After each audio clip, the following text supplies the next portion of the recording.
Eeny, meeny, miny, mo. Catch a tiger by its toe. If the tiger doesn't want to grow, eeny, meeny, miny, mo. I like it.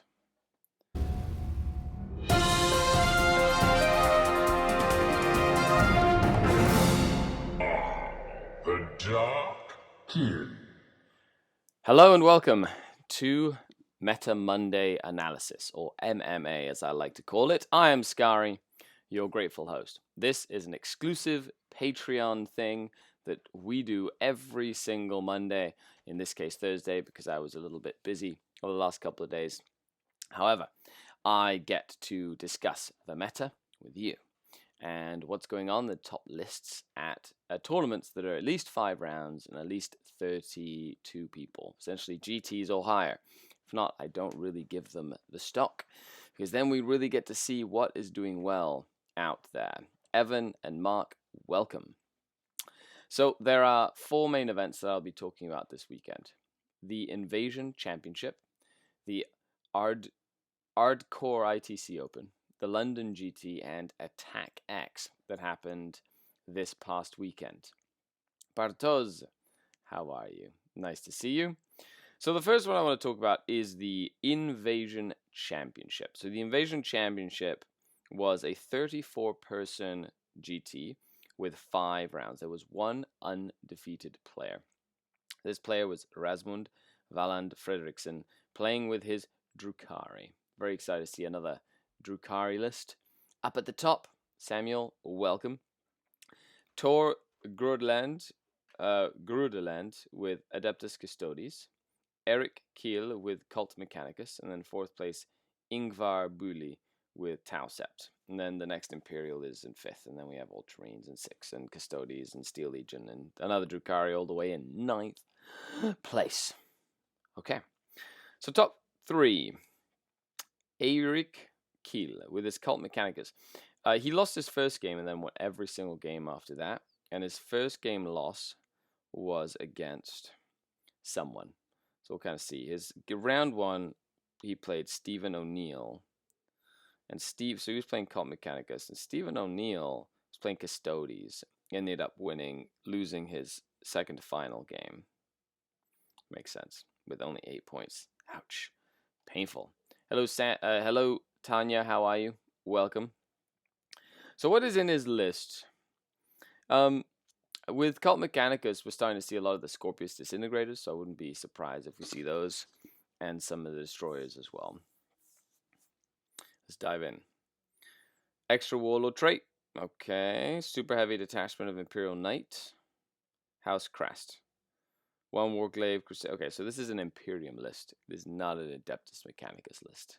Using the new ITC stuff. Gallant Crusader with Gatling Cannon, Rapid Fire Battle Cannon. A Warglaive with a Heavy Stubber. And a Gallant. And then we have an Adeptus Mechanicus Battalion. Forge World Mars with Cole. A Tech Priest Manipulus for the extra range or extra movement, which is super fast. Good morning, Kyle. 1, 2, 3, 4, 5 units of 5 Rangers. So it's a big amount of troops. Hello, Ruben. How is it going? And then Castellan robots. 3 Castellan robots with the shooty robots. And 2 Onaga Doomcrawlers. Both of them one with an Icarus array. Both of them with an Icarus array. So, Anti-Flyer, Doomcrawlers, Castellan robots, couple of Skitari units, Cole Manipulus, a Gallant for high forward pressure, Crusader, and a Warglaive. This is a little unusual. The Knights, of course, you're always going to see. Good morning, Daniel Schneider. The Knights you're going to see in the meta right now. You know, Helverin's very popular. The Knight Crusaders especially very popular. However, I'm surprised he didn't have any Scorpius Disintegrators, because those things are amazing for 111 points.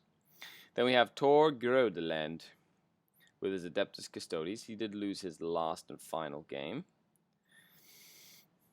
And It is actually an Imperium list, not a Custodes list, because he has Astra Militarum. Lies. Hello, Samuel. What's going on?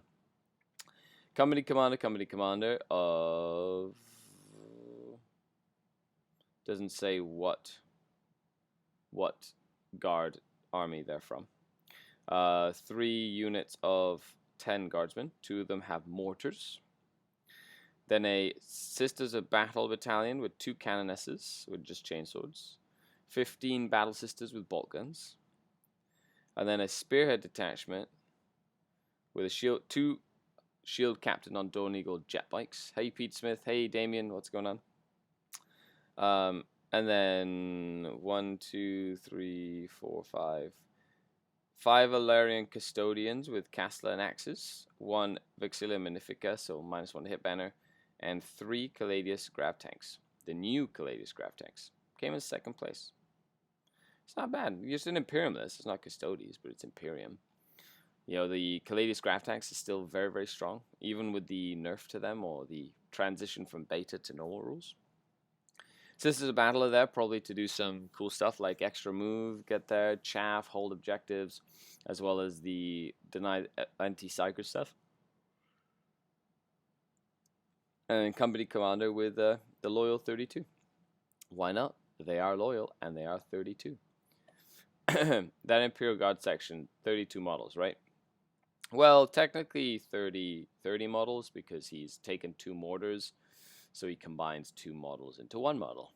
But yes, technically the loyal 32. So that's an interesting list from Tor. And then Rasmus with Drukhari. I hope it's straight Drukhari. If not, I'm going to be sad. Prophets of Flesh Battalion, Homunculus, Uri, and Rakoth. How am I not surprised? 15 racks. 3 giant units of grotesques. 30 grotesques. That's so dumb. And then a Blackheart Spearhead, an Archon, 3 Ravagers, 2 Razor Wings. That's it. I would not want to fight 30 grotesques. Drive me crazy. Such a skewed list. But the Razor Wings and the Ravagers make it actually pretty killy. So that's not bad. It's very popular, especially up in Europe. I'm seeing the like 25 to 30 grotesques. You know, so I wouldn't be surprised if there's a list like that that does really well in at the LVO this year. We'll see what happens with the FAQ, because I have a feeling that that sort of unit will go up, especially if they've been abusing it in Europe. Like grotesques should go up in points. So Drukhari at the top, followed by some Imperium, followed by some like another Imperium list with a mix of stuff. But that's not bad. Invasion Championship. Then we go into the Ard Core. I think the name of this is really funny. Ard Core. They don't even spell it properly. Core. Ard Core ITC Open, which was a 38-person 4-round tournament. Cool. Which I like it. 4-round tournament. Oh. Okay, good. Sorry, I thought that the my video had gone haywire for a second. So we have Gavin TNG with his Imperium list, Beng Lim with his Tower Empire, Andrew E with his Imperium, and then Victor Ko with his Necrons. So Imperium, Tower Empire, Imperium. Okay, not too shabby. Let's see what Andrew brought with his Imperium in the 3rd place. So it is, how many total points is this? 2,000 point tournament, which is good. He's running Dark Angels. This is in 3rd place, by the way. So Dark Angels Battalion. Kyle Moser. Hi, how are you? Ravenwind Attack Squadron from Vigilus Defiant. He has a Talon Master, Samael and Sable Claw. And then in troops, he has 3 Scout Squads. No, 1 Scout Squad. And then 2 Tactical Marine Squads, just 5 men strong. Very, very cheap, very inexpensive.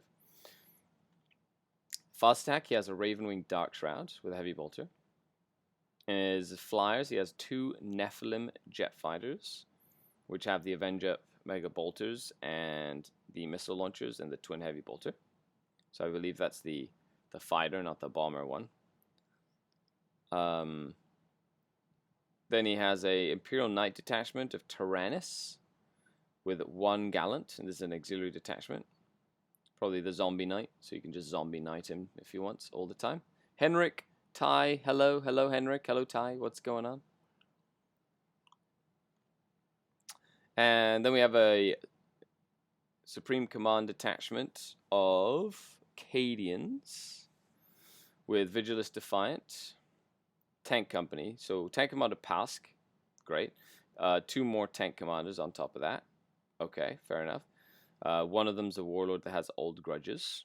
Interesting to make a Tank Commander a Warlord, because you can't really hide him.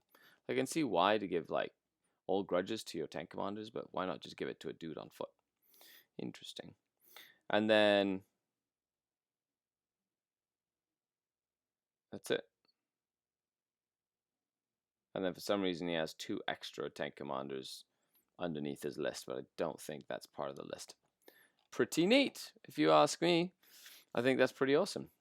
Okay, then we got Bang Lim with his Tau Empire. And Tau usually is in the meta right now, one of like 3 different styles. You have triple Riptide, you have broadsides and riptides, or you have all broadsides. Oh no, 4. Or you have all mechanized, like Devon Swan has been running. So that's pretty cool. So we have a commander in an enforcer suit with 3 cyclic iron blasters. They're very popular right now. 3 units of tactical drones with 7 shield drones and 3 marker drones in each. Then we have a Tau Sept battalion with Shadow Sun and Ethereal. 3 5-man strike teams. Grek, which is the cool Kroot character. He's awesome. Then 3 Riptide battlesuits. And 3 Skyray gunships. So instead of the broadsides, he's added the Skyrays. He's got the Skyrays, he has the 3 Riptides, and then he has the Fire Warriors. That's actually a really cool list. The Skyrays really help against all the flyers that we're seeing. I can see that being really fancy. And then we have Gavin Ting with his Imperium list. Hope I'm pronouncing that right. It's a battalion of Adeptus Mechanicus, so Mechanicus sort of weeding its way to the top. They're Forge World Riser, and they have a Servitor Maniple, so from Vigilus Defiant. That makes the Servitors, the Cataphrons, sorry, really, really killy. Gives them an invul save before the game starts. They can get like 3 damage each on their Super Plasma Cannons. He has a Daedalus. What the heck is a Daedalusus? You know, it's a new sort of character, but what does it do? I don't know yet. I'm gonna Google that right now.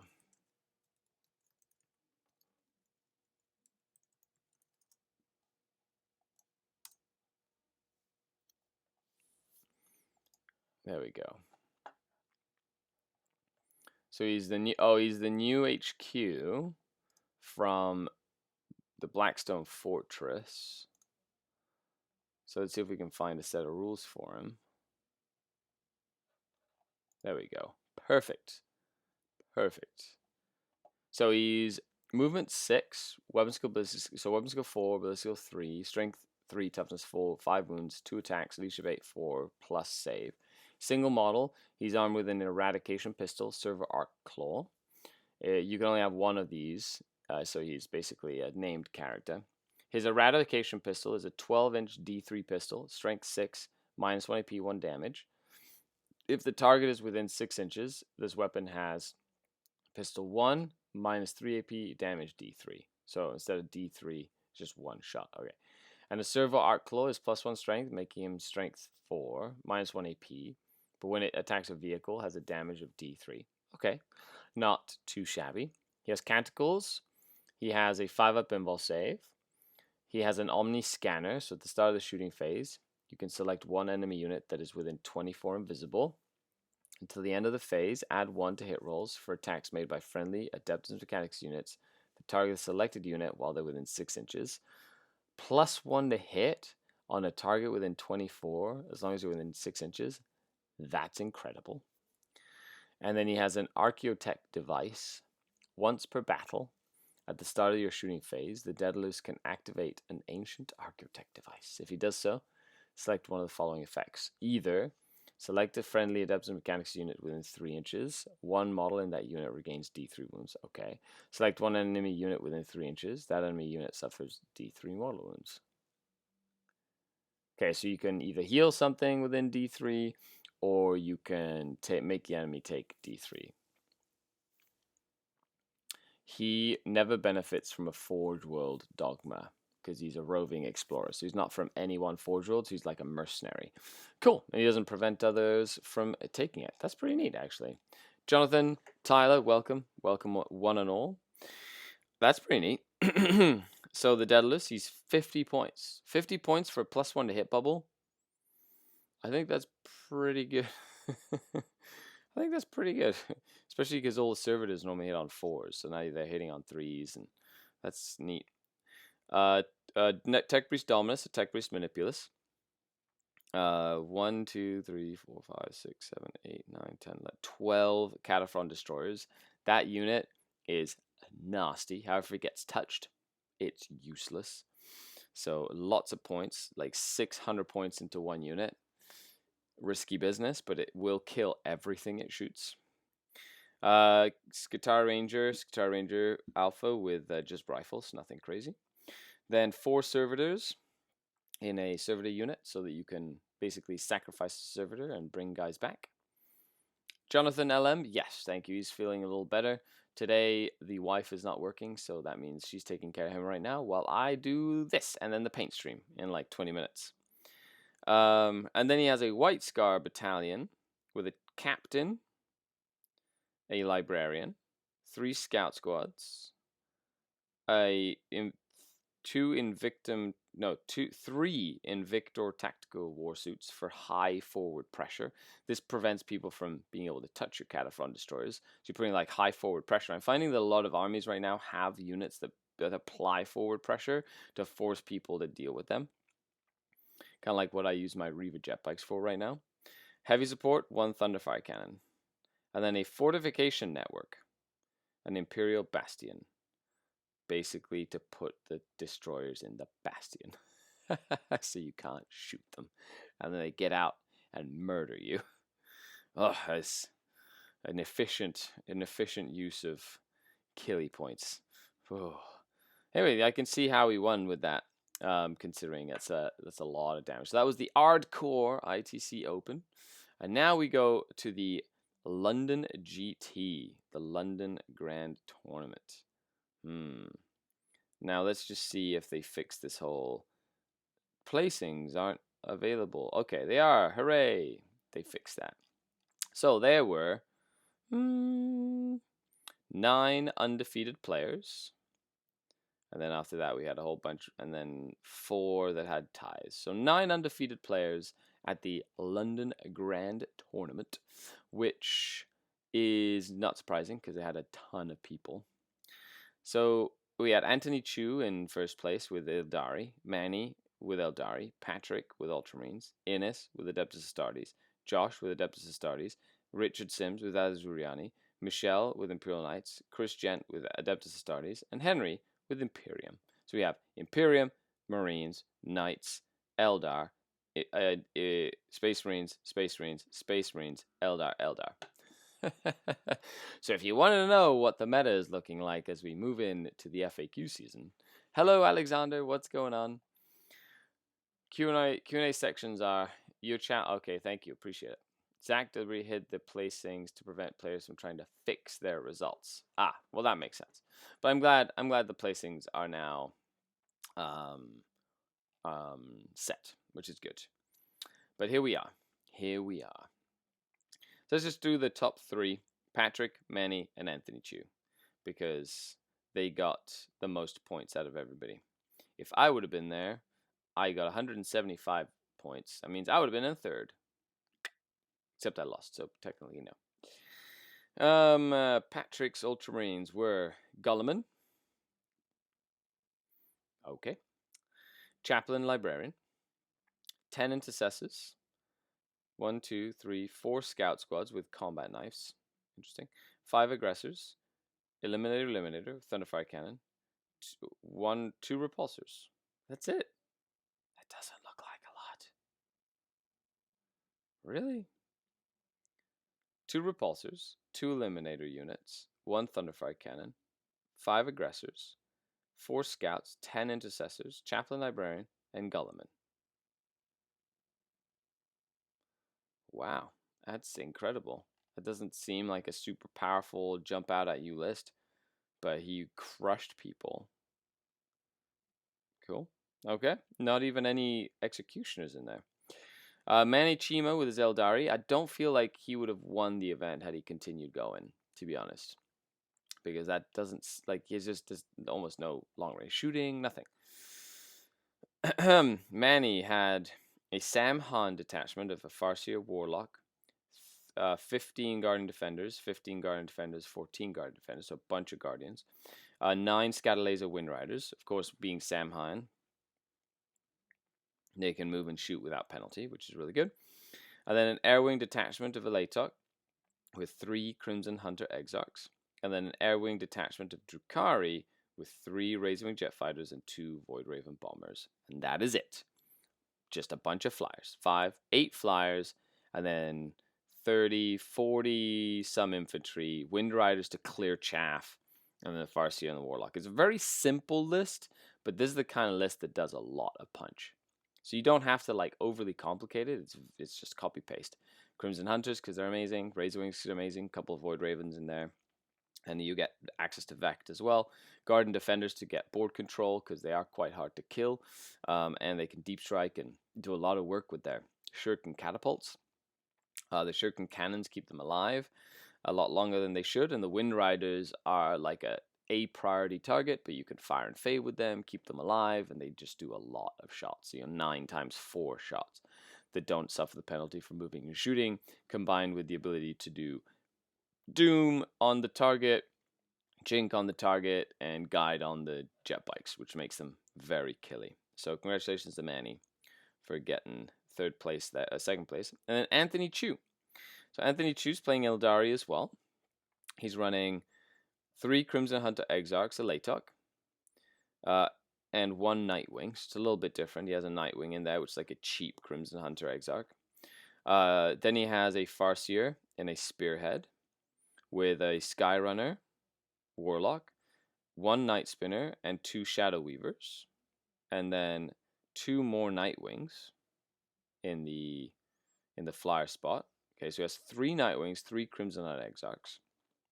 Nightwings are cool because they have the ability to like pivot on the spot and do like a 180-degree turn before they move, which means they can basically pin themselves into a corner on the table and like spin instantly and go backwards, which is pretty cool. Then he has an Archon. He's the Warlord, Labyrinthine Cunning, and Writ, with 3 Ravagers and then 2 Razorwing Jet Fighters. So he has 8 flyers as well, different combination of flyers, but doesn't really have any supporting infantry like Manny does. He has the Ravagers, which are great, and then he has a couple of a Night Spinner for some out of line of sight shooting, a couple of Shadow Weavers for out of line of sight shooting, and then a couple of characters, the Farseer, Warlock. And that's it. Super straightforward. Jonathan says, in terms of the Eldar flyer list, do you feel a Dark Eldar battalion could replace the Eldari ground force? Yes, I do. Diogo, a fellow Patreon and player around these areas, his list based around like a Drukhari battalion, and then he has the flyers that support. But he just puts a bunch of dudes in Venoms, 4 Venoms or whatever. You don't need a lot of them. They just add that like being able to go get objectives and harass the opponent and move block stuff, and so they are quite useful. That was Anthony Chu. So congratulations to them. Lots of Space Marines at the tournament. It's crazy, like just crazy how much stuff they had there. And last but not least, we have Attack X, which is the tournament I went to. So top 3 that went undefeated were Alexander McDougall, Then we had Cameron Bowler, then Jeremy Poon, then Jim Vessel came in 4th with a draw. I came in 5th with a loss. But I had the most battle points out of everyone. That was it. It was good times. So let's talk about Jeremy's Chaos Army. He's running like an old school Jim Vessel list. And it's very, very, very straightforward. Battalion detachment of Chaos Demons, Nurgle, Poxbringer, Sloppity Biopiper, 3 Nurglings, and then 30 Plague Bearers. Okay, with the Plague Ridden and the Icon and the Instrument. So Instrument, Icon, all that good stuff. Hello, Jared. How are you? Cool. Then he has a Battalion detachment of Demons, Undivided, with a Changecaster, a Demon Prince with the Axe and Mark of Corn, so the smashy Axe guy, and the Contorted Epitome, or Epitome. The mirror, it is amazing, and he was telling us stories about all the cool shit he did with that mirror. Then he has Bloodletters, 20 Bloodletters with a Icon and Instrument, 20 Pink Horrors, and 10 Brims. Okay. And then he has a Supreme Command detachment of Armon on a disc, Demon Prince, and Demon Prince with wings. So 2 Flying Demon Princes, Armon, 20 Horrors, 10 Brims, 20 Bloodletters, choppy Demon Prince, the Epitome, Changecaster, 60 Plague Bearers, 3 Nurglings, Poxbringer, Sloppity, and 25 reserve points for like some sneaky shenanigans.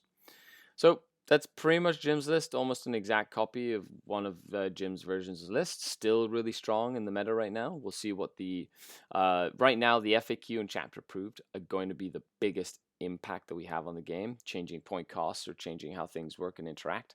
Personally, very excited to see how and what changes. Cameron Bowler with his Imperium list had Adeptus Mechanicus.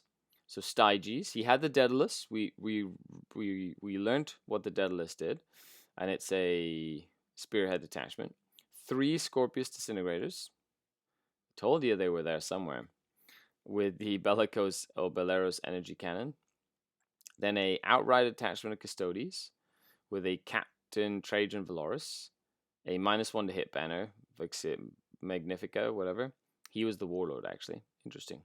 3 Palace Grav tanks, straight up. They didn't change from the beta to the new stuff, though 100 points. 2 new Caladius Grav tanks, so 2 Caladius Grav tanks, 3 Palace Grav tanks, and then a super heavy auxiliary knight detachment of Crest with 85 points for the Pokeball Assassin and a Knight Crusader, so Gatling Rapid Fire Battle Cannon. He has 3 points left over. Knight Crusader, Pokeball Assassin, 2 Caladius Grav tanks, 3 Palace Grav tanks, the -1 to hit banner, Valaris, the Trajan Valaris guy, 3 Scorpius Disintegrators, and the Daedaluses for the +1 to hit, which is amazing. So +1 to hit on the Scorpiuses makes them really good. The Palace Grav tanks and the Calades Grav tanks are screens and shoot a lot, and then of course the Knight just puts down pressure, and the Assassin. It's a fantastic list. I think good on him to get second place there. Last but not least, Alexander McDougall. He won by 2 battle points. 2 battle points. He took the top from the second place. Battalion detachment of Genestealer Cults, mixed detachment with a Magus, Twisted Helix, 3 squads of 10 Brood Brothers. It's been a while since we've seen Tyranids and Genestealer Cult at the top of an event. But his is a very mixed list, which is pretty cool. A Sanctus with a Silencer Sniper Rifle.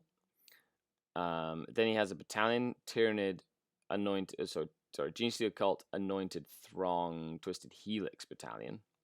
So Anointed Throng is the one for the Aberrants, makes the Aberrants fight after death and stuff like that.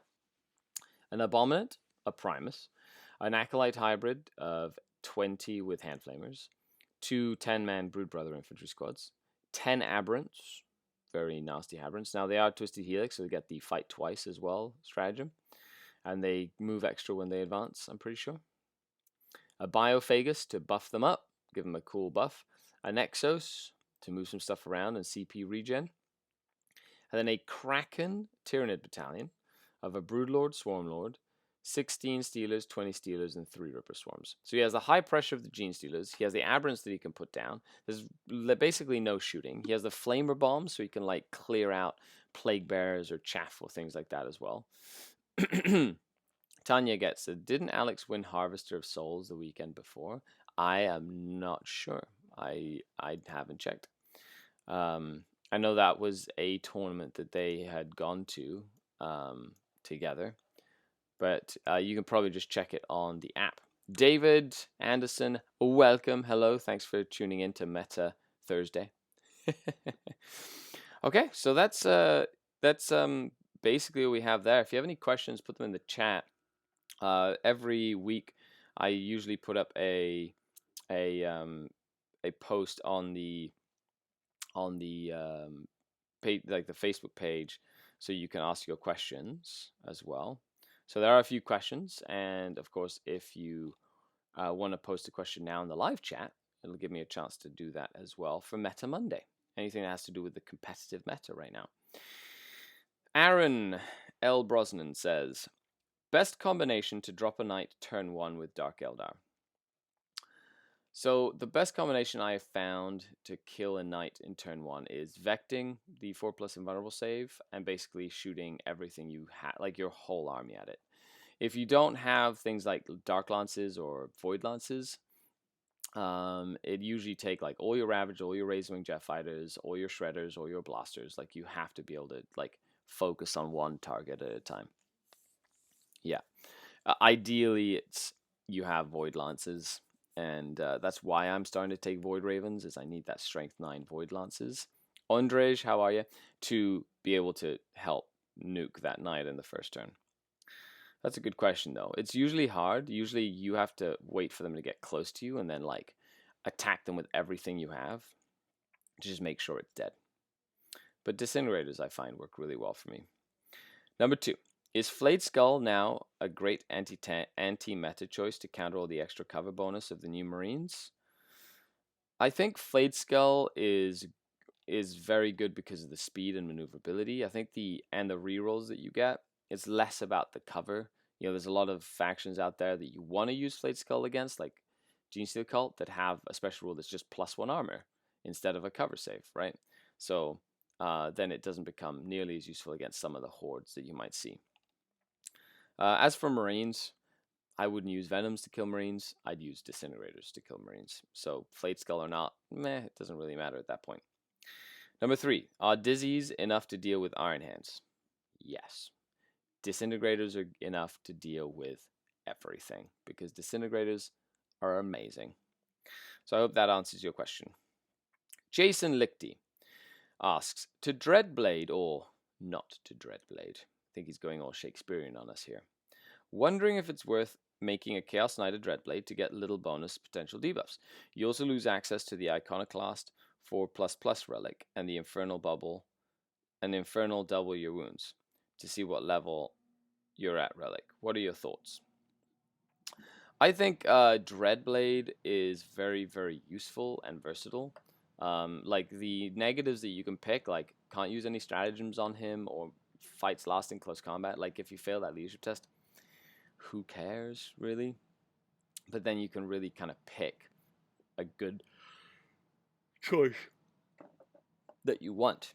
You know, all I know is I've played against the Dreadblade twice, and in one game the Dreadblade got +1 ballistic skill, and in one game the Dreadblade got +1 weapon skill, and because they basically got that bonus, and in both games the bonus was useful. So I think Dreadblades can be very useful. Yes, is it, you know, do you lose the 4++? Sure. You can always rotate Iron Shields, for example.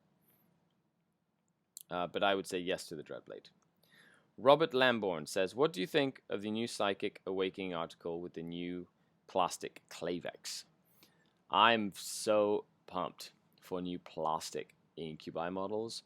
And the fact that they said that Janezar is the duelists are gonna be released in plastic. I mean, it's plastic Drazar as well. Oh my goodness. I just hope that they have cool rules to boot with the new cool models, right? So they update the data sheets, they update the rules, because I want to use my Drazar. Kyle Moser, asks, what do you see is the likely build for Iron Hand armies? 2 to 3 repulsors, lieutenant, special character tech marine, and maybe another tech marine, but a lieutenant with the -1 damage relic for sure, and then librarian for the healing powers and stuff like that, and then intercessors to fill, either flyers like the Stormhawk interceptors because they benefit a lot from the Iron Hands chapter tactics, or a big block of Stalker Bolter intercessors for the 2 damage. For the 2 damage, and they're heavy weapons, so they benefit from the Doctrine as well. But I think that's it. Like 2 to 3 repulsor executioners, some intercessors, and then maybe some the dreadnought suits that kind of put high pressure. Those have been very, very popular just in general. The Invictor war suits. Brian Moy says, have any chapter approved predictions? I believe things will change. I have no idea. I don't like wish listing or having predictions because I don't have any concrete information. So there's no point in wasting brain power on something that I have no idea. I prefer to use my brain power to read it as soon as it comes out, notice the changes for myself, and go, now I can adapt and overcome and change. Cool. Thank you for your questions. Okay, now let's go to the questions in the chat here. Oh, where was that? There we go. Bartos asks, are you challenged or afraid of the new Space Marine supplements? Challenged, we need to adapt and overcome. Afraid, top table will be Imperium. I think you have to be ready. You have to be able to play and beat Space Marines. They're going to be the ultimate Gatekeeper army because unlike regular Gatekeeper armies, Space Marines have what it takes to get to the top table. However, as a Dark Eldar player, we're one of the few factions that can kind of kill Space Marines faster than most. So, you just have to play differently and stay alive in the meantime of trying to like kill them at the same time. So, but yes, I do love those Genesteal Cult lists. Yeah, Jared says, any feeling if Genesteal Cult will get adjusted in the next FAQ? I think they might. Hello, Jesse. How are you? Hello, Cody. I think Genesteal Cult will definitely get adjusted. A lot of their characters are very, very inexpensive. We saw that with like Eldar, and we saw that with like was it Orcs? But definitely with Eldar, where their Farseers went up, their Warlocks went up.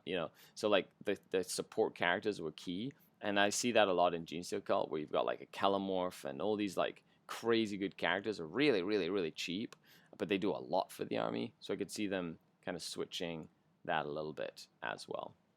Okay, well, if there aren't any more questions, I'm going to call it a day here. This was Meta Thursday Analysis, also known as Meta Monday Analysis, when I get around to it. I hope you guys learned some more. This is the first episode that I'm also recording on the computer, and I will be uploading it to the Patreon exclusive. I'm going to do another playlist with just Meta Monday Analyses and post it on the Patreon page so that you guys can take a look if you don't use Facebook. Okay, if you like this, let me know. Okay, guys, thanks a lot, guys and girls. Really appreciate it. Have a great night. And I will be on Twitch in about half an hour or so to do some painting as we paint some Blackstone Fortress stuff. Okay, bye.